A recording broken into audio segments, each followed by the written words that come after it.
Hi, this is Pablo Pasos. On this video, I will start a series of tutorials that will help you understand how to work with OpenEHR in a step-by-step way using available clinical data repositories.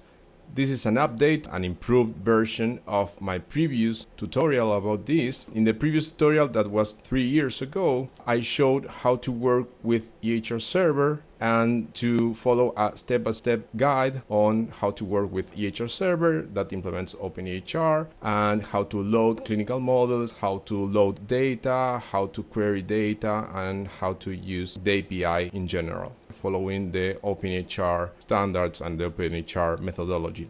On this video, we will try to do something different.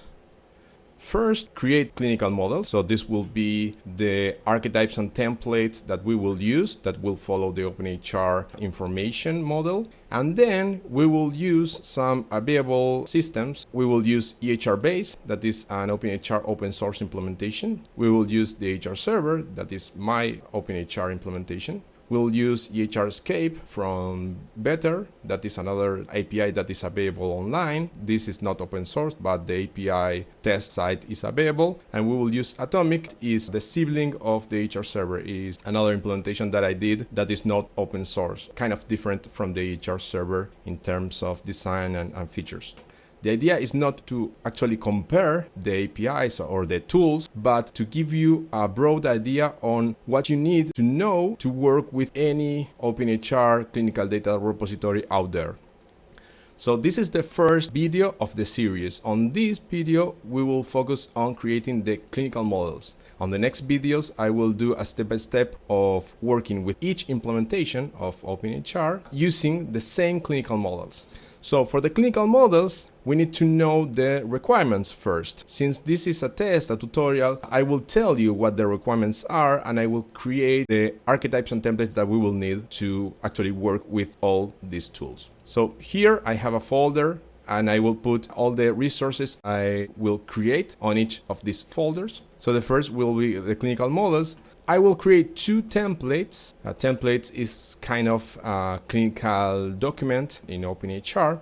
And one template will contain demographic data and the other one will contain some clinical data.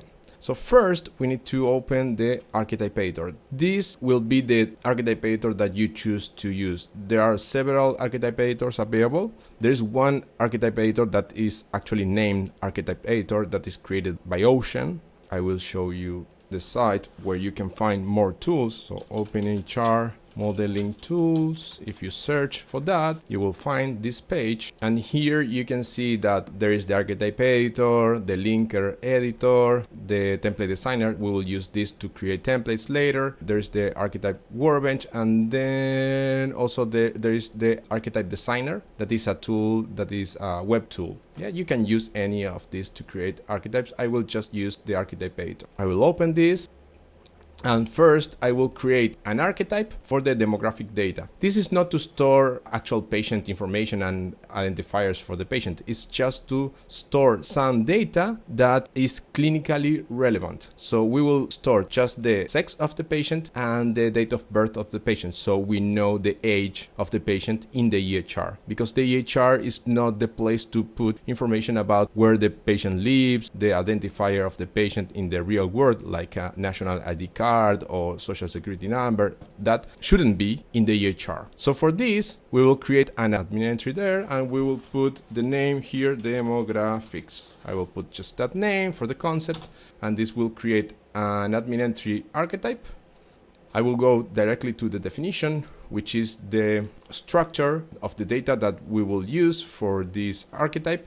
And we need to add the sex of the patient. So the sex will be a code. So I drag this and this will be the sex. Sorry about that. I will use just binary here because it's the sex at birth or the administrative sex. Yeah. So this is not considering the gender identity. So this will use internal codes and I will put here masculine. You can also add a long description. I won't use long description. I will just copy and paste the same text in the name and description. Feminine. Another option will be unknown. Yeah, just because we can have at some point an unknown sex, and we can add the sex later to the EHR.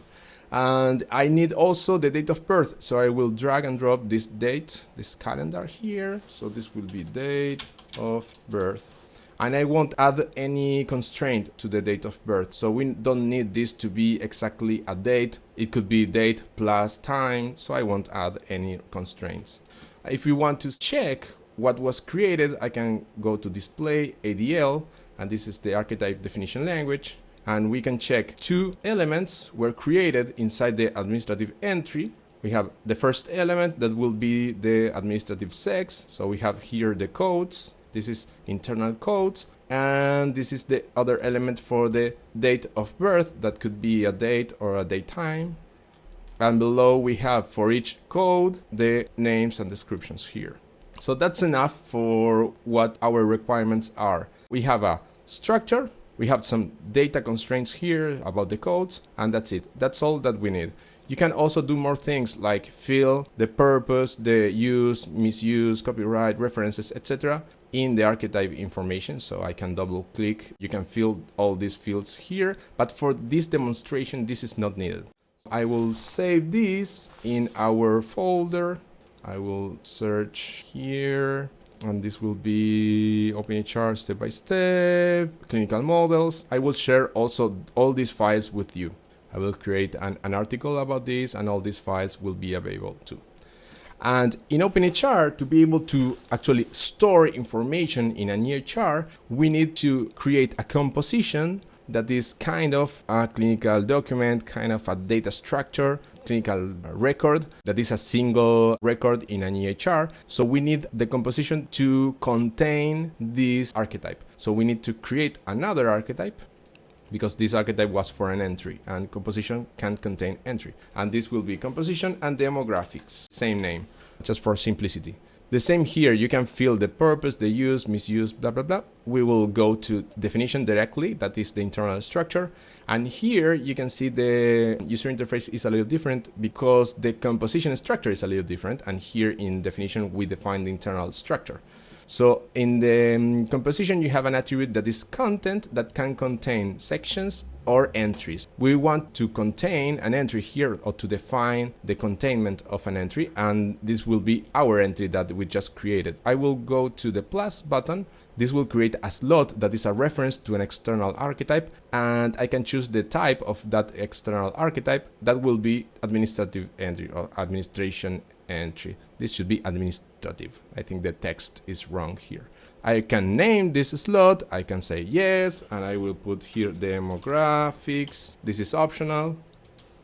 And then I need to point to the specific archetype. So we will go here to this button, ADL, click on that. I need to go search for that folder, that specific archetype. Clinical models, that's the archetype that I just created and I saved on my clinical models folder. I can pick that, open. That will make the archetype ID appear here. And what we need to do is to include that. With that selected here, I will click on include plus. This will ask you if you want to include also the specializations. We won't include the specializations, specialization and mechanism to create an inheritance structure between archetypes. That is a more advanced topic. So if I go to display and I click on ADL, you can see the archetype information, then the definition. In the definition, in the content of the composition, we can see the archetype slot that points to an admin entry, and that admin entry is the one that its archetype ID matches this identifier, and that is the identifier of the archetype I created previously. That's okay, it looks good. I will save this archetype in the same folder as the previous one. Saving archetypes in the same folder is not required. It's just something I do for keeping track of what I'm doing. Here I can show you that we have both archetypes there, and the composition has a reference to the admin entry. Now, when you have the composition archetype, you can create a template. And the template will define kind of a big archetype. I will open the template designer to do that, and will contain all the structure from all the archetypes that are referenced internally. So first, when you open the template designer, and again, you can use a different tool to edit templates. In the template designer, you go to Tools, Knowledge Repository, and you can edit Knowledge Repository list. And we can select, for instance, this HIMED one, and I need to update the paths here, because these archetypes will be in a different folder. So I will go to my folder where I created both archetypes, and I will put these paths here. And as you can tell, I'm working here with the archetype editor and the template designer in a virtual machine that has a Windows, an old version of Windows, because those tools work on Windows only, and my host machine is Linux.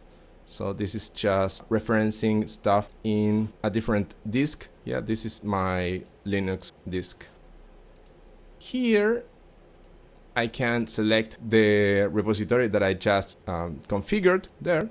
And if you go to these folders, these are virtual folders. These folders don't exist on your repository. So if I open composition, you can see demographics there. And if I open entry, admin entry, you can see demographics there. And the way of working with a template is a little different than working with archetypes. From archetypes, you create first the smaller components, and then you create the bigger components that contain references to the other components. So for instance, I created first the archetype for the admin entry, and then I created the archetype for the composition that contains the admin entry. In the template designer, and when you create templates, you start from the top. So you come here, you select the composition archetype, you drag that to the left. That will create a structure that is defined in that archetype. That archetype doesn't have much, just a reference to another archetype. This icon with the A is the archetype slot. An archetype slot is a reference to a different archetype. And you can see the icon is blue. When I go to admin entry and I drag this admin entry archetype to the left, you can see that blue icon turns green. That is because the archetype ID here in the reference is the same or matches the archetype ID in this archetype for the admin entry. So if you have many slots here and you drag an archetype from the right to the left, you can see some of the archetype slots highlighted in green when the archetype ID matches the archetype slot. So that means that you can actually drop that archetype in that archetype slot. And that creates the internal structure defined in the smaller archetype, in the entry archetype. So you can see sex and date of birth there. And the icons say this is a text and this is a date time. So the icons here have meaning. Here you can create more constraints. You can say the sex is not needed, so you can remove the sex or remove the date of birth. So you can do those things in the template. You can, for instance, create more constraints than the constraints that are on the base archetypes. I won't do that. I will go to the template information here and I will change the name of the template here, demographics.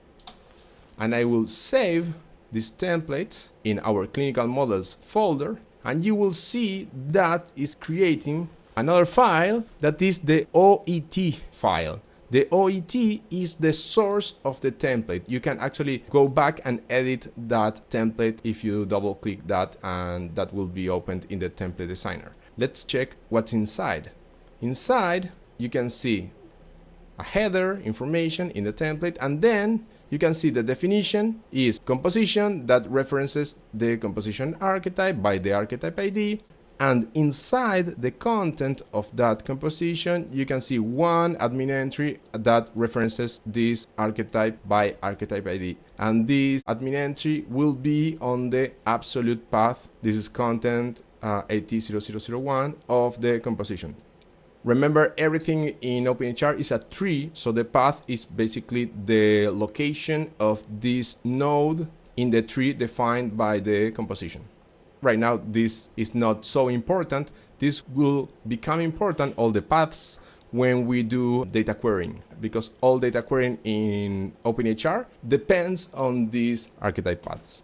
So right now we have the OET, that is just this format. You can see this is XML, so it's different from the ADL format, the archetype definition language, that has its own syntax. So you can see this is very different. It's not JSON, it's not XML, it's something different. It's ADL has its own syntax.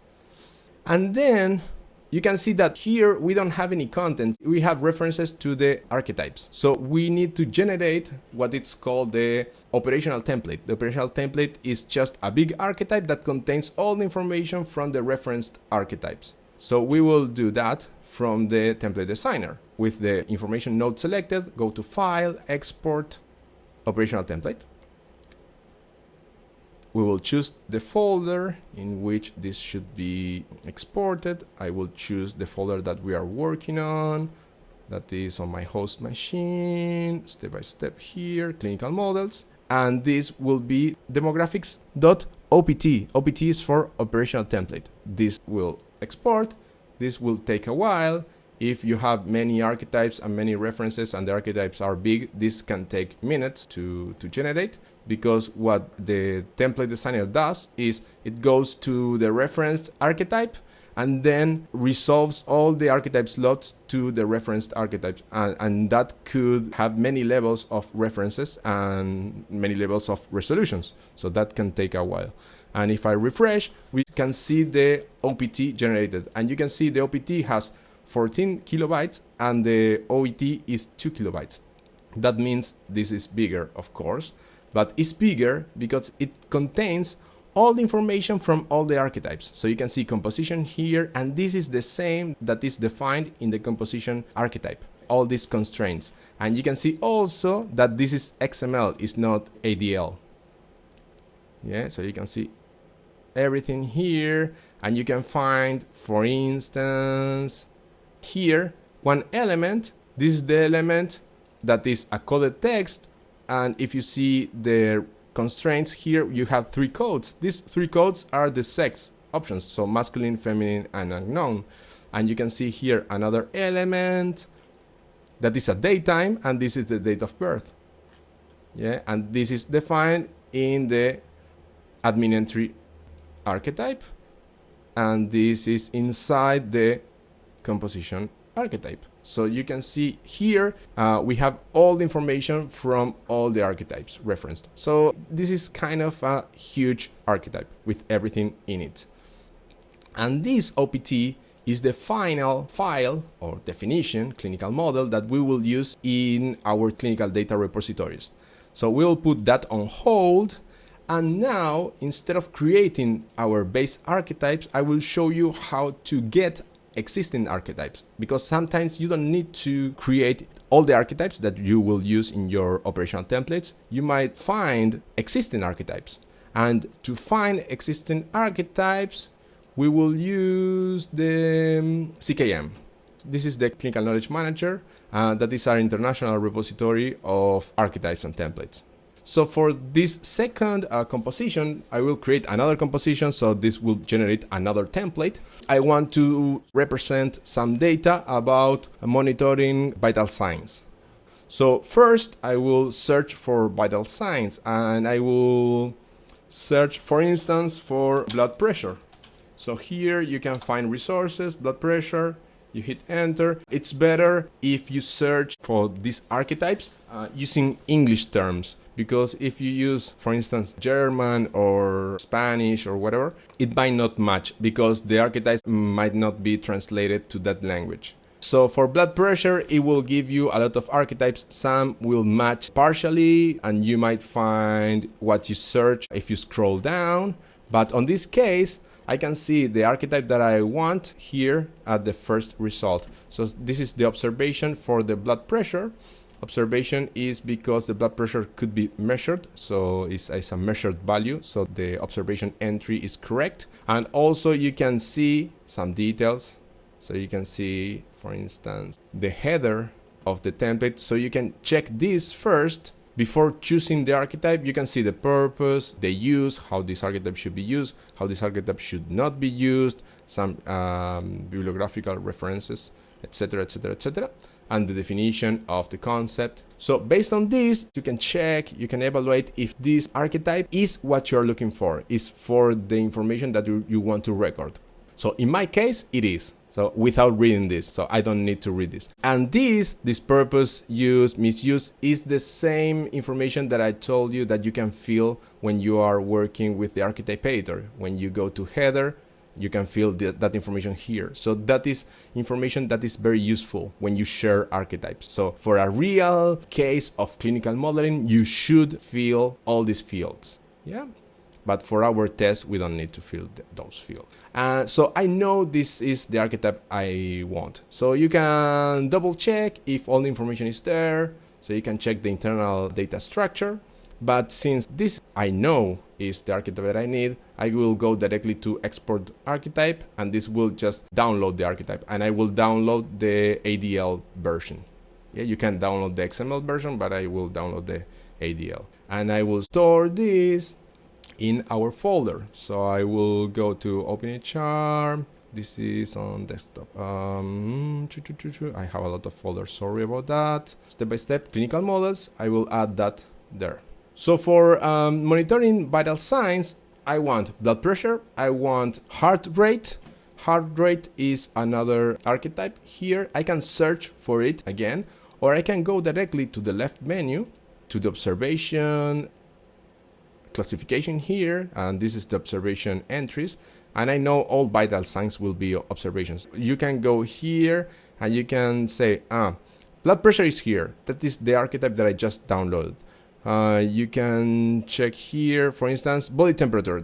Temperature is another thing that I will need for monitoring vital signs. So I will do the same. I will just double click that. You can also check again the purpose, use, misuse, blah, blah, blah. You can check the information using the mind map. And I will download this directly. ADL, this is the same again. And I will put that in my clinical models folder. Then I want the heart rate. Heart rate, if I recall correctly, you can also use the search, but it's the pulse archetype. So I will search for pulse here.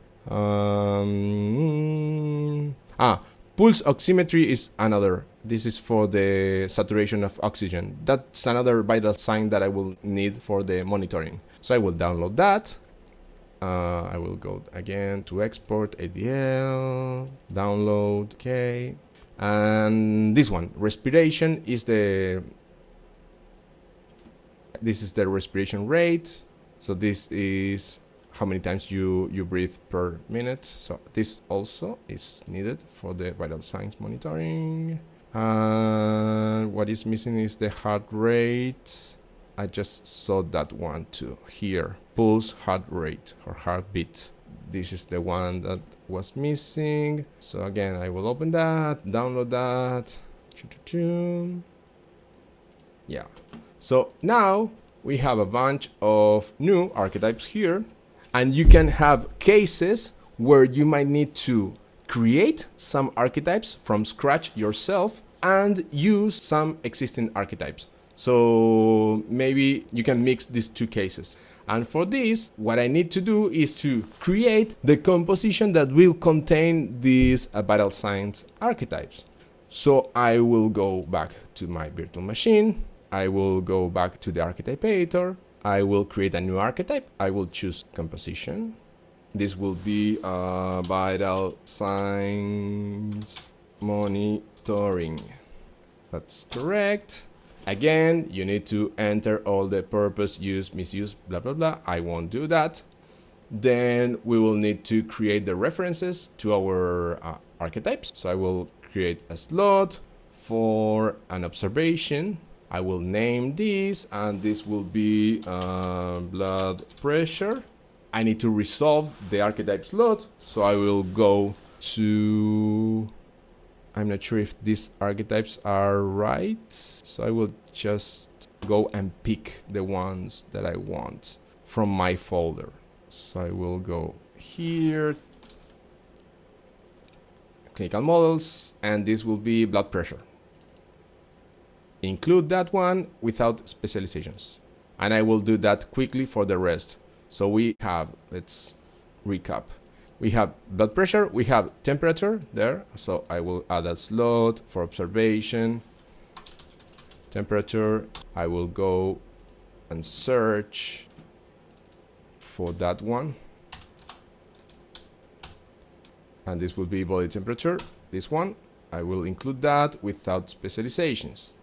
The next one will be pulse or heart rate. I will add that name as heart rate. So slot to observation, I will name this. This will be heart rate. That's okay. I will add the reference to the archetype. So this is the archetype for the heart rate. I'll include that without specializations. Next will be oximetry, slot, observation. I want to name this oximetry, or this also saturation of oxygen, but I will keep that oximetry name. Let's search again for oximetry and include that without specializations. And the last one, respirations, and that will be the respiration rate.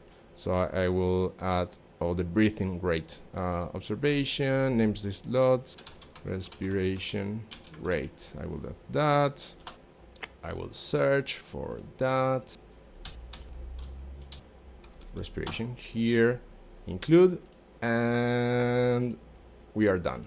So we can see ADL here, and we have the definition for the slot to the blood pressure archetype, for the temperature, for the pulse or heart rate, oximetry, and respiration, for the respiration rate. Everything looks good. I will save this composition in the same folder. Okay, so everything is together, nice and tight. Good. So with all these 6 archetypes, I will create another template. So I will go back to the template designer. I will create a new template here.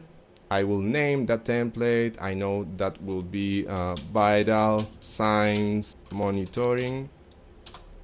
And now I can go, let's refresh this. It's not refreshing. I might need to change this to another repo and then go back again. Now it refreshes. So it doesn't refresh automatically. So what you would expect, this is a Windows application. So that's okay. Now we need to choose again from the top, vital signs monitoring, drag and drop. I have 5 slots to resolve. And now you can see what I said about the highlight in green. So blood pressure, I will drag that, and you can see that only one slot here matches that archetype ID. I will drop that here, and that will create a huge data structure. That doesn't matter. We won't add any other constraint to that structure. Body temperature, the same. Drag, drop. Good. Oximetry, you can see here. Pulse, heart rate, there. I'm just dragging and dropping. And then respiration, good, perfect. Just in case you don't want to include something inside the data structure, you can go, for instance, to the data structure. You open that and you say, for instance, I don't want this 24-hour average. So you right click on that and you say 0 occurrence, and that will turn off all this structure. Another thing you can see here, these archetypes have also slots to other archetypes. We won't resolve these slots. You can use them, but it's not needed, it's not required. So here, for instance, let's say we don't want the mean arterial pressure. So we can right click on that and say 0 occurrence, and that is turned off. That is removed from the final template. And we can do the same with pulse presence. You can do that for any of these structures. For instance, here, let's say date of menstrual cycle. Right click, 0 occurrence. That's because we don't care for this template about that information. The same for pulse. Let's remove one field. Let's remove this maximum. We want just one measurement there, so we don't need the maximum in a period. And here we can remove, for instance, confounding factors, 0 occurrence. This is just playing around and removing stuff that we might not need. Let's keep everything, and respiration rate also, let's keep everything there. So I play around with this a little bit, define more constraints, and then I can save the template. That will create the OET file, and the OET is saved very fast and is small, and that will contain just all the references that I created in the template and also the constraints. So you can see is the composition contains one observation for the blood pressure, one observation for the body temperature, one observation for the pulse, observation for the oximetry, and observation for the respiration. And I defined these constraints of removing some nodes only on the first three. So you can see these extra rules here, and that is what defines that this node should be removed. Which node? This node defined by this path. Yeah, it's not the whole pulse, just one specific node inside the pulse observation. And as I said, all the archetypes and the templates are basically a tree structure. So these paths point to a specific node in that tree structure. Yeah, that is the way this works. So all these rules are defined there. And the last step is to export the operational template. So let's go here, operational template, vital signs monitoring, that's okay. And the folder is correct. That will take a while because it will go to the composition. It will see that it contains references to these 5 archetypes, and then it will go through these archetypes and also will consider the extra constraints that we defined in the template, in the OET. So these constraints to remove some of the nodes will be considered when the operational template is generated. And this can take some seconds and even minutes if the archetypes are many and the structure inside is big. Yeah. But now it's finished, and you can see the size of the OET is 3 kilobytes and the size of the OPT is almost 300 kilobytes. And if we open this one, again, this will contain all the information for all the referenced archetypes, all the 5 observations with all the internal structure and internal constraints. That is why this is so big. And also we'll leave out the nodes that I marked as 0 occurrence. Those won't appear in the final operational template. For instance, this 24-hour average won't appear there in the OPT. So this first video, this first tutorial is just about this, to create the base clinical models that we will use to generate and store information on these different systems. Yeah, so this video will end here, and I will continue with different videos for each tool, and each tool will use the same base OPTs. The OPT is what we will use directly to work with those tools. I hope you enjoyed this video, and if you have any questions, just drop me a line. You can reach me, for instance, on Twitter. So thank you and see you next time. Bye bye.